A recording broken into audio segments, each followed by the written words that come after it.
Good afternoon, John. Good You to well? see mate. Very well, brother. We haven't met for 3 weeks now. I know. How's that? Well, as you know, mate, the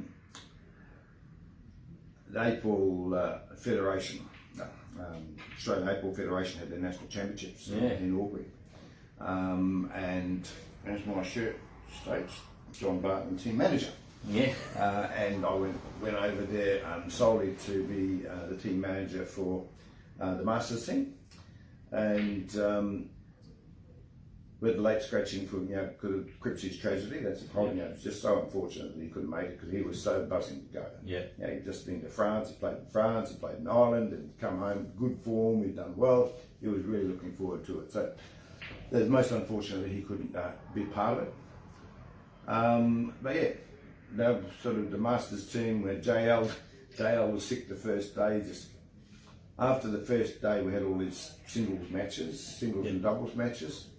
And each sort of match, you could hope his voice started to disappear, and then eventually that night, he said, "Look, I'm gone." He said, so he was lucky he had an appointment on the Tuesday, which was the start of the team's event, to see a doctor. He said, "Look, I'm just going to stay in bed." I said, "I'm just awful." I said, "I'll stay there. You're going to have to play for me, and then I'll see the doctor, and hopefully he'll come good." And it took a couple of days for him to come good, but eventually he did. But he did actually play in day 2 just to see whether he could get in the rhythm. And then day 3 we had Paul Edwards, Cork. He's sick.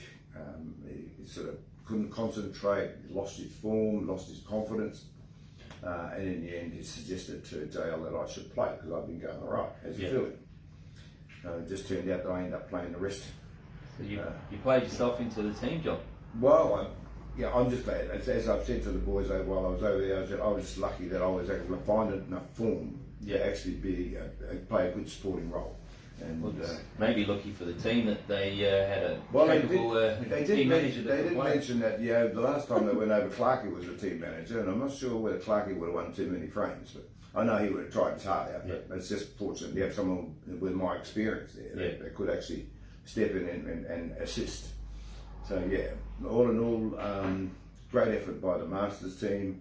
We got better and better as the rounds went. Ran the table, drew against Victoria, started the second round, and then ran the table 6 straight to actually finish on top. So we got the benefit. JL had the choice then to be able to, what lineup does he want? Obviously, you and I would have done exactly the same thing. Let's be the starting side. So we've got all of our same spot. Everyone knows you're 1, you're 2, 3, etc. And that's always easier than the people that always have to chop and change. And that worked well in the finals. We beat WA in the double chance final, and then WA beat the Vicks, and then they come back and we beat WA in the final, and a great final it was too. It looked like we were going to smash them. We were flying. And at 12-6 in the race to 13, with 6 frames to go, we were, time for a drink. And they just stormed back, and then at 12-10, JL's in the difficult scenario, a little bit of controversy. There was just like everything. If you're an umpire, what's your job? Call fouls. Call the fouls, keep the time. This guy didn't want to keep the time, so he asked someone else to keep the time. So Scowney, one of our guys from the Australia Cup team, he's from Barton, and Scowney's doing the timing for him. But there's so much noise in that room. We've got 2 matches. Ladies are playing over here. We're playing over there, and everyone's screaming for their team. Everyone's right. So the umpires missed Scowney's 32nd call. We'd already established, because of the noise, that the umpire would call 30 seconds and then tap the table. So then, there's a definite verbal and a visual. This is what goes on. So he hadn't heard it. And obviously he hadn't tapped the table. And JL's focused on the shot, what can I do? Because it was a bit awkward. And then Scowney says, time fell. Umpire turns around, JL turns around, so how can it be time fell? We haven't had 30 seconds yet. And he said, well, time's run out. So, well, so it was, and then everyone go, oh, what do we do now? So they had one of the senior referees, and I'm sorry, I can't record his name right now, from Queensland. So he was one of the senior adjudicators. He was actually sitting watching the match. Yeah. And he got up and we went through the scenario with him, and he said, well, look, can't call a foul you haven't heard. Yeah. Can't call a time foul you haven't heard. And if the player hasn't heard 30 seconds, then he can't be fouled. Yeah. I think Joe got another 30 seconds. So 30 seconds from now, play a shot.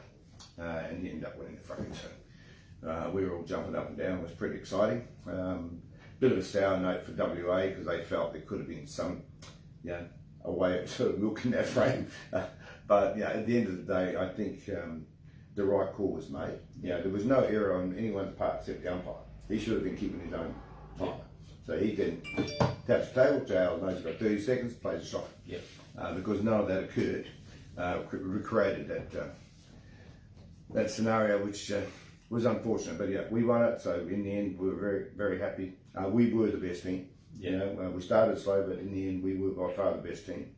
And it's just a shame that Cork couldn't have got a couple of frames to help come home with something positive.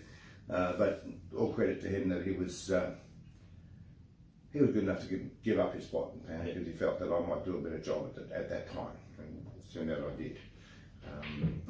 It is a team event, John. It's not a. Hey, look, and that's, as you and I know, Phil, we've been away, and all the personal glory is secondary to the team. Yeah. And as important as the Masters was to JL, myself, and our team, that's still not the blue ribbon event. Yeah. The Open is the blue ribbon event. And for Jaden, 23-year-old captain, a lot of responsibility we heaped on him, and that was a decision made by the committee. Yeah. And we felt that although he's only 23, he has the stature of someone much older and the head of someone much older. And I wasn't inside there. I was unaware because we all played at the same time. We never ever actually had a chance to interact with each other at all. Because when we weren't playing teams, he's playing singles, he's over there, he's playing doubles. Just a lot of events. It was hard enough just for us to go out and have a fight somewhere because there was always someone playing the doubles, playing the singles. So trying to interact with anyone else other than your team was impossible.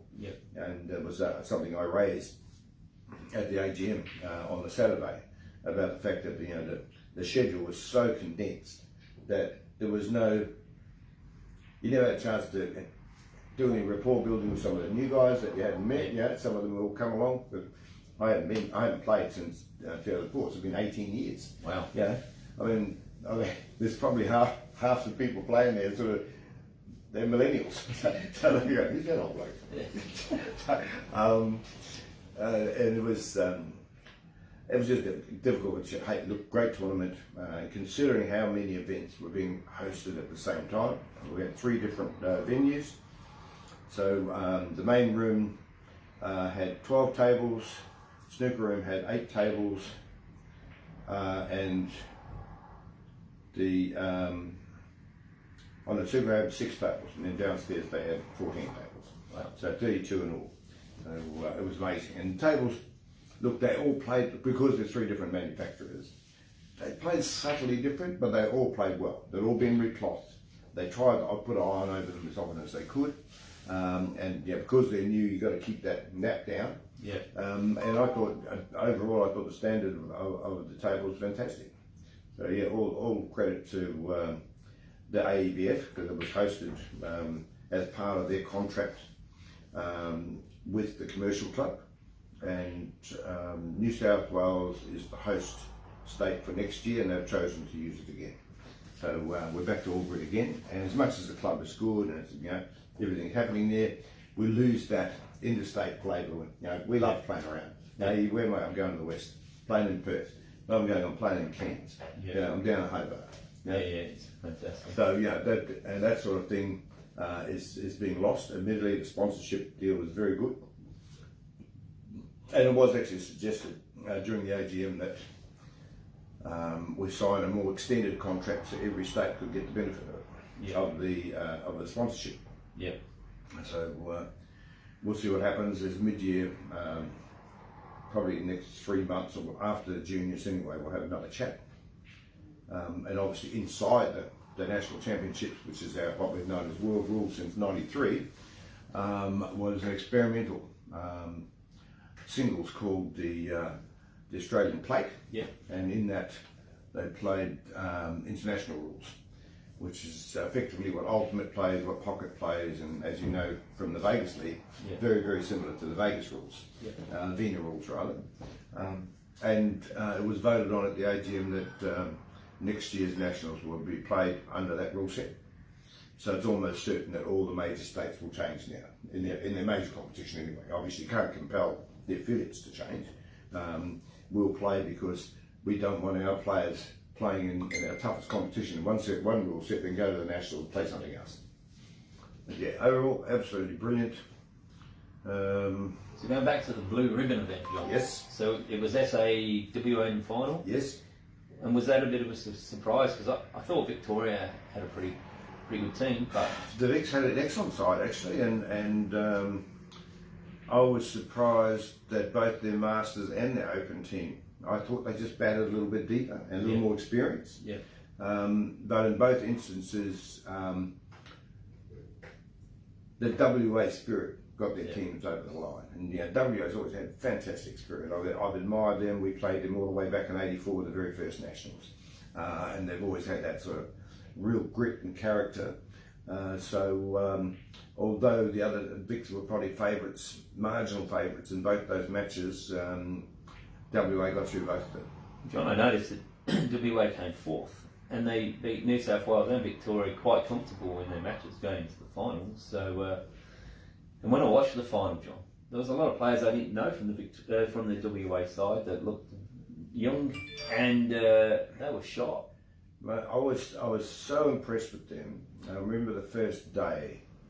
I knew of them. A couple I had met, but I knew of them mostly. And the first day, after all the singles and everything had finished, we were all back to the hotel, and they were going out. The whole team. They were all together. They were going to have a bite somewhere.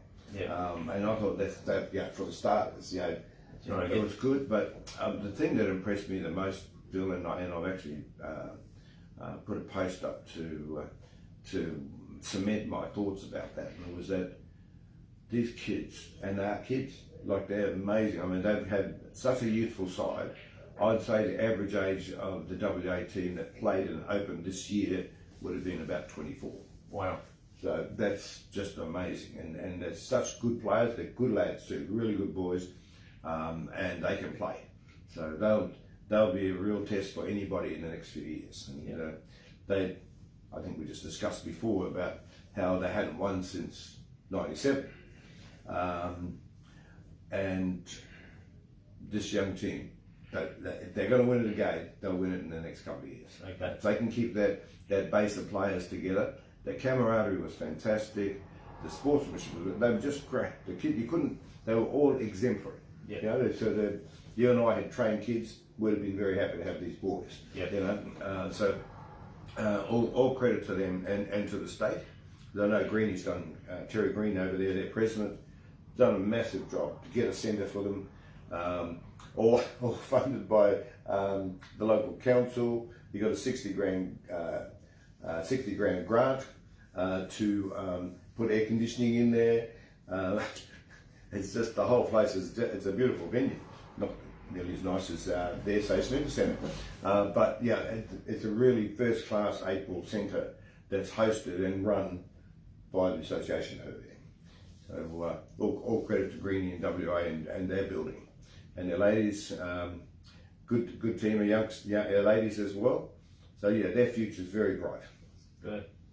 The one thing I did notice about SA, John, was our team didn't lose a single match. They drew one match, went undefeated, 6 players in the Australian team. Hey, look, all credit to them. We fielded as good a side as we've had in a long time. In fact, probably the best side we've fielded in probably 6 to 8 years. Yeah. And as you know, Phil, as good as your lineup may be, there's always 2 or 3 that can't find their form that week. Yeah. And Jados did a good job in the final of realising that a couple of the players that had played well through the week were starting to struggle, and he changed them in round 3 and put Ian Hinton and Daniel Porter. Both came into the lineup, and they were instrumental in closing the deal. Yep. You know, both of them won 2 frames each coming home, which certainly helped to make the job a little bit easier for Sarwan, even though he tried to butcher it the first time. You know, it was funny, because we've known Sarwan for probably, 15, 20 years. Yeah. Good player, just a complete player. All the shots and good head, what to play and win. And when he bashed that black, I've never seen, like, I don't know whether he got a little rush of blood and thought, oh yeah, this is a good way to finish, I'll pump this in. But that's a black he doesn't miss. Yeah. He doesn't miss. He just strokes it and comfortable pot in the hole, shake hands. But he gets a little bit fired up, and so he's very lucky to get back to the table. Actually, the other guy played a terrible shot to give him a free hit. But at the end of the day, they were the best team. You know, undefeated over 14 matches. Yes. Well, that's very, very tough. And there was just the one draw, and I think there was to the Vicks as well. I don't recall exactly who it was, because we were all the teams' matches were being played at the same time in a different venue. Yeah. So you're very rarely sort of even in the same room.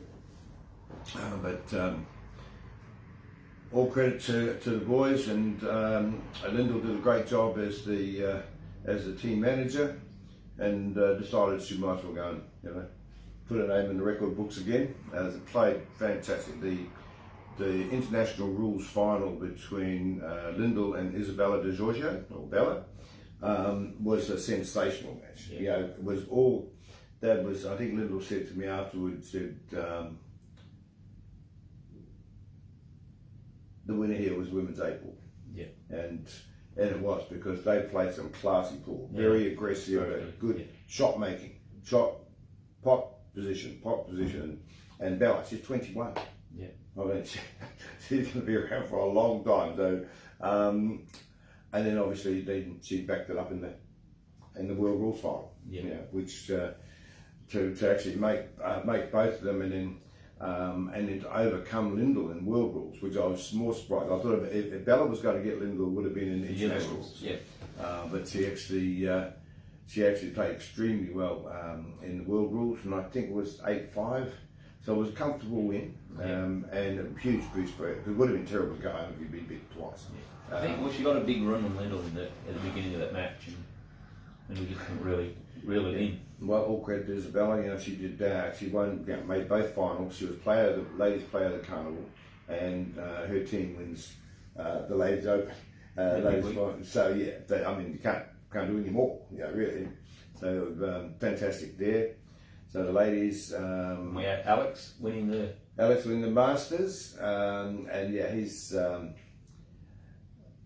Look, we can't say enough about Iceman. Yeah. You know, we keep saying, oh, he's got to drop off eventually, doesn't he? And yeah, he just keeps turning up and producing the goods.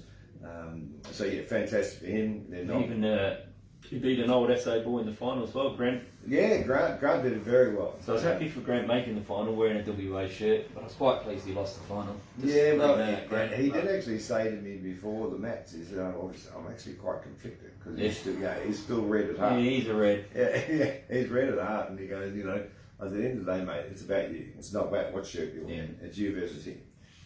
He never quite overcame that, because Iceman jumped him, and he never really got a chance to get into it. Then open singles. Justin and Mark, and I think didn't Mark win? Mark won the new rules. It was reversed, because in my head I had the other way around. Justin beat Foster. In the World Rules, yeah, that's right too. So Justin, big effort to him, to actually go make both finals, and such a good player, top like us, he's a really good lad, and multi-skilled Cuesport's enthusiast. 8-ball, 9-ball snooker. What other game can you play? They don't play carambillies over here. I'm sure he'd be good at that too. But yeah, just fantastic effort for him, and he was sort of the highlight for New South Wales. Their team weren't that good. Masters team, same, struggled. They were just lucky they had Stubbsy. Yeah. Stubbsy had a one-off and played for them, and he was by far their best player. Where else were we going? But what about the my pet event, John, the doubles? I was so glad to see that back. And well, the Scotch doubles, yeah. Well, it's we lost the final. It's Sawan and Sawan debuting, yeah. So there was, hey, look, we had some good combinations there too. It was Ace and Mikey. And Mikey. And I thought, they lost to Jack Hunter and Daniel Porter. That's right, yeah. So that was a last minute hook up too, because Daniel wasn't in the team till late. Yeah. So it's a late inclusion, sort of Jacko sitting there, who am I going to play? Oh, it looks like you and I are going to play. So some good combos there, and we did okay. I mean, Calvin made the final of the International Rules Masters. Yeah. Got the shock of his life when he got some money. I thought, maybe I'll get 100. So like, the amount of people that push cash to be in that, I thought you'd get around $1,000. I think got 890 or something like that. So he goes, I paid for my trip, and I said, well, you must look pretty light if you only spent 890. And I know he didn't. Where were we? Keep jumping around. It was a fantastic week for the Reds then. And the Reds just amazing, and it was disappointing our ladies weren't up to speed, and it was funny because we had a long time driving back.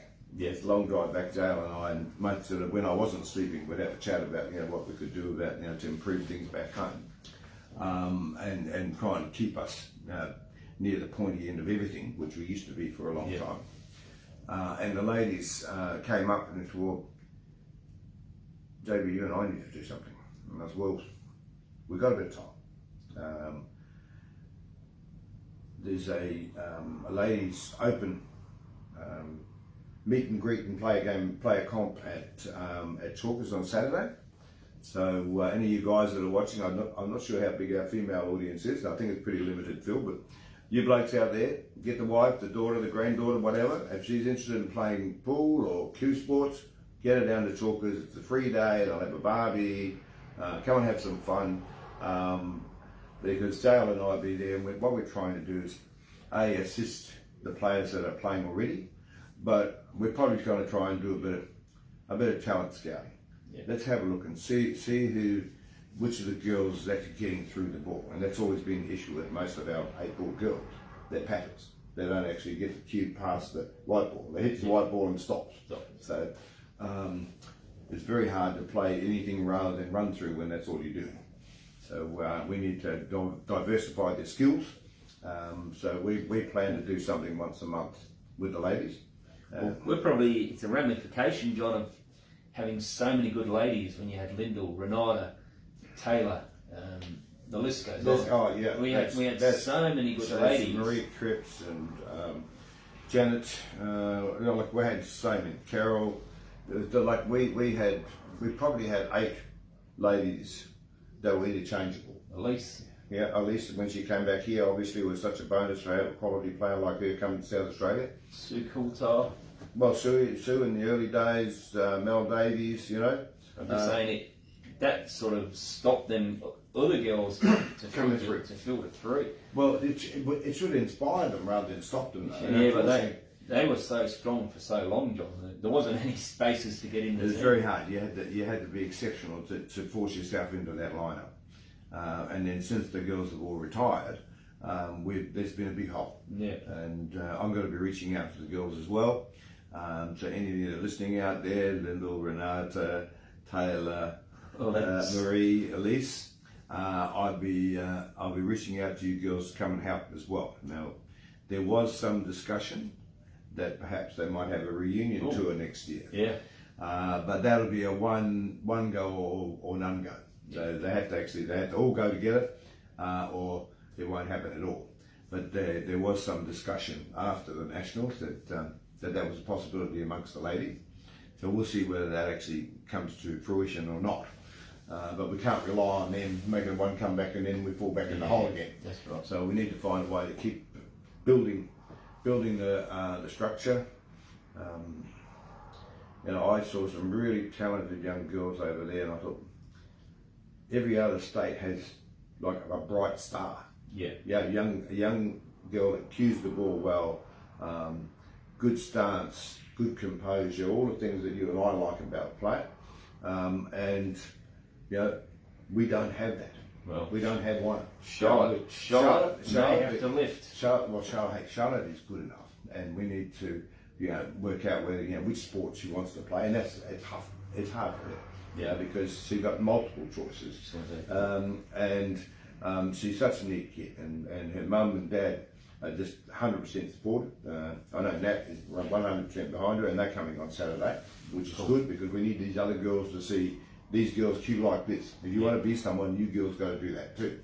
So that's a good thing, and then I'm sure that they'll both help in trying to build things, and hopefully we can convert them to the international rules and representing the state. Yeah. I know they've had international commitments at recent times, and that's fine. But yeah, if we could, Charlie's our hope. Yeah. Because we need to have that yardstick first, and then the other girls can say, well, okay, she's up here, I'm waiting. I need to raise a few levels, yeah, to get up to Charlie. And unfortunately, she's not playing with us tonight. She plays in my TMC side in the Vegas League. So they had hit a roof. So I imagine the car's not in very good shape. Yes. Fortunately, I asked them; they're both fine. But she's not coming tonight. So I've called JL back into the fray. So it's good to have a permanent emergency like JL. What haven't we covered, Phil? The venue was fantastic. Tassie, I was really impressed for a small state. Yeah. Very small pool of players to draw on. Did very, very well. Masters, I think, did they finish fourth? I think they finished fourth or equal third. Yeah. I know it's fourth because Vic beat them, and that's right. But yeah, good lineup, and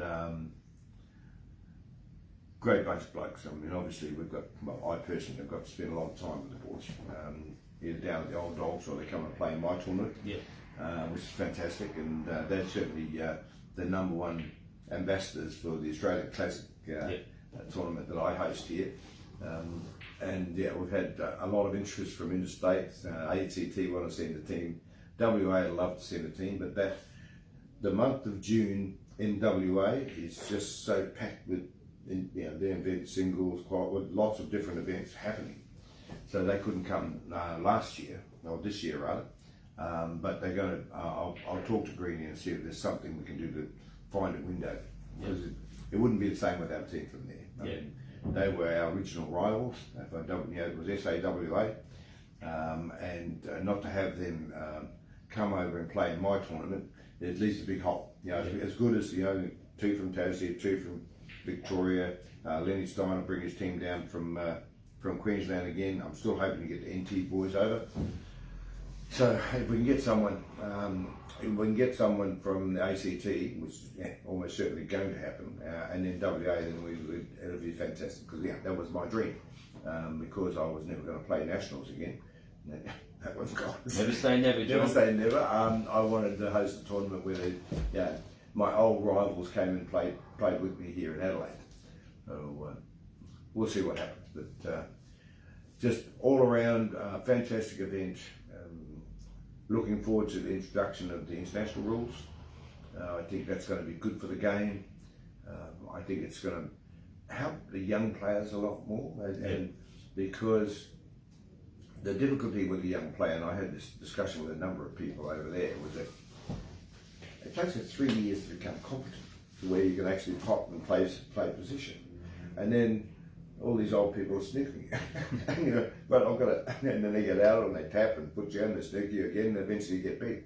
So it's quite discouraging. You finally learn how to do all the basic skills, and then you're being outmaneuvered by these people in the rules. So now I think they're going to get reward for their shot in the international rule game.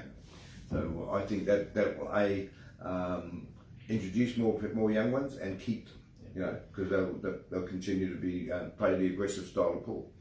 Well, for me, John, I love playing them rules. I'm a bit like Justin. If there's a table, I love playing it. But the one thing that always I found a bit cloudy about our 8-ball is that a neutral person watching the game could get confused because the players are playing the same sets of balls, like deliberately playing sets. I thought he's on reds, but he's playing a yellow and don't know what's going on. Where now with these new rules, yep. The player on reds is going for the reds and the player on yellow is going for the yellows. And now I feel that a neutral watching the game can follow can get it. Yeah. And like you said, if these youngsters who love potting and can be aggressive, I also believe you, John, that the rules can benefit these players and get reward for being attacking. Where the history of this game, unless you're a top shelf player, you generally get punished for being aggressive because the moment you break down, you've lost control. So now there is some reward for risk. So I think it can. I think it's a good thing, and as you say too, what's more important is that we're trying to get this into the general public's eye, and to do so, it's got to be easy to follow, and the skills need to be transparent. Yeah. He pots that board, he gets over there, he gets on that board, pots that one, then he gets on the back, pots the back. I can understand that. I've never played, but I can understand how it all works. I'm just going through my notes here, Phil, to see whether there's anything I've overlooked.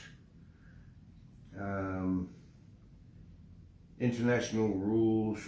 Brownie, Alan Brown, WA. Shout out to Brownie. He won the international rules singles. Then there was Masters doubles championship. Was Justin Allen and Brian Daly from Victoria. Justin's a new master, just turned 50 this year, and I had never met him before. Yeah, I hadn't met him before. A very nice fellow, and has played a bit of black ball around the world and loves it. But played this, and I'm sure he'll go home hungry. Yeah, because he actually played very well, he's going to be a staple in that Victorian Masters side for years to come. Women's doubles champs, Isabella Di Giorgio and Joanne Watson. More titles. So she's one international, one world rules singles, one world rules doubles, one international runner-up international doubles, player of the carnival, and team wins. That's bad. Yeah, that's about as good as it gets. Open doubles champs was Luke Anglesey and Nathan McMahon from WA, and the two of the young boys that we talked about with that fantastic side they've got going. And what unfortunately the site didn't have how the finals of the the Australia Cup finished, and I'm trying to remember. I'm pretty sure that the Vics won it. One of the two Vic sides. And I remember this young fella that played, I reckon I played this young fella in Ballarat like 15 years ago or something, might even been longer. I reckon it's Justin Kennedy. He won, it was Justin Kennedy. He won the Australia Cup singles. Yeah. And quite convincing, it might have been 8-0. I think when I saw the score, I thought I'd put it all in here, but I reckon I've written it down, and I reckon he actually won it very impressively, and good player. I remember him, and when I played him, I'm not sure whether I got him or he beat me, but I remember thinking then that this guy had some talent, and I was surprised he hasn't emerged more into the Victorian side. But sure, this is going to inspire him to go harder, to win, to be the first inaugural Australia Cup champion. Yeah, it's a great effort. So, I think we've bored people to tears, mate. Sorry, but it was a fantastic national championship, and all credit to all the sponsors. Cuesport, Cuesport TV, absolutely fantastic. Dan Lynch did a brilliant job. He had cameras set up all over the place. The feed was consistent. Everyone was watching it. It was amazing how big the audience was. And it's good to see people watching and actually making donations. The Federation needs to get behind it and give him a big chunk of change. Because our sports have been a very introverted sport. If you didn't play it, you didn't know what was going on. What's happening now is that we're getting this sort of exposure because of Cuesport TV the Pocket Series, the Ultimate Series, the game was actually has the public eye. Yeah. So we need to ensure we keep Dan monetised. What was fantastic here, John, was I had it on the 2 screens here, so every day I had the luxury of watching us all playing and see what was going on, and be able to, chat to you today about what was going on, because you can see it, and Dan does a fantastic job. So excellent. I know that the Empire had them running pretty consistently as well, because Ace was also doing their matches, and there's something I was probably a little bit lax in doing. That I could have easily taken my tripod and set a camera up and set the phone up and done our matches, but I think we were just so caught up in trying to get the job done. The last thing we wanted was a distraction about, who's doing the camera and what's doing that, and let's go and play pool. Yeah. So that's one of the reasons why I'll probably never get the team manager's job again, because Reilly did the majority of the scoring for us. But yeah, so fortunately, although my team manager's role was very poor, I thought I contributed on the table towards the team cause.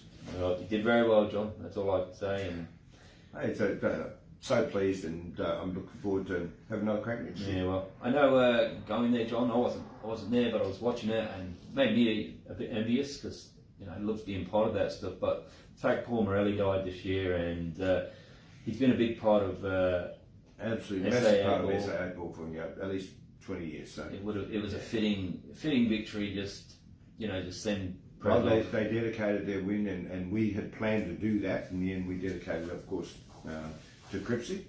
But certainly there was a lot of sentiment in the room afterwards, and a lot of skyboarding by the teams, and a few tears, because he was a great, I'd say, mentor to SA, in that he never had the skills to be there at the top level. I think he played a couple of Masters. But his contribution as a team manager, a president, constant encouragement to all the players, you and I included, we all received some of that, and I know that Jados, in particular, got a lot of moral support from players that helped keep him pushing forward, and here he is now, captain of the championship side. So, awesome. We'll close on that. Prez, that one was for you. All the best. We'll catch up next time. Well done, John. Cheers, buddy.